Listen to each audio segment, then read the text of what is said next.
Hey guys, we're going to do something a little different today. And I'm going to show you how to make a card go from this to this. This is a really simple altering process, and it literally just takes time and living in a place with sunlight. So what we're going to do is we're going to take a normal card like this, stick it in a sleeve, put that sleeve in a sunny spot for a while, and then check on it every now and then to make sure that the sleeve is holding up, and gradually watch our card fade. This happens because of a process called sun bleaching. You may have heard me use the term light fast in past videos, especially when talking about paint. If a product is printed in ink that is not light fast ink, which most inks are not, then over time when exposed to the sun, it will fade like this. And in Yu-Gi-Oh cards, I think it actually looks pretty cool. So I've got a few different examples here. Didn't have another ultra rare of the blue eyes on hand, but I think you can really, especially on these guys, see how much the sun bleaching changes the appearance of the card. This one actually, they look almost more like synchros now. It's pretty cool. It's pretty cool. But once we have it in a sleeve, we're just going to stick that in a window and call it good. I left these up in a window for about 11 months. I think it was back in January when I first started this particular experiment.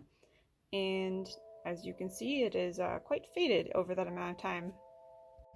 So now if we look at these from outside, you can definitely tell which have been in the window for a bit.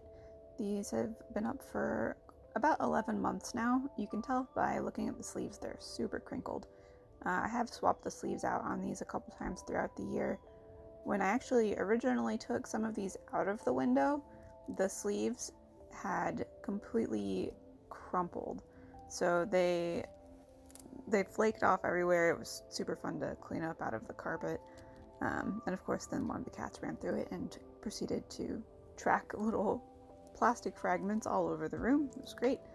But thankfully these aren't that deteriorated. But because of that, again, do check them throughout the year in case you need to switch out your sleeves. These are just penny sleeves. If you have nicer sleeves on hands, like, I don't know, Ultra Pro or something, those might hold up better to being in the direct sunlight. But here we can see our finished bleached cards. Looks pretty good. If we do a side-by-side comparing the backs, you'll notice the backs look pretty much the same between an unbleached card and a bleached card. So like if you're just playing casually, I don't think that your friends would have any issue with you using these, because from the back they are the same. But that's pretty much it. I hope this was helpful. I'm just gonna show you guys some of the others that I've done, and if you enjoyed this video, I hope you give it a like, and if you end up making your own and posting them somewhere like Instagram, feel free to tag me. I'd love to see how your little sun experiments turn out. Thanks for watching, and I'll talk to you next week. Bye!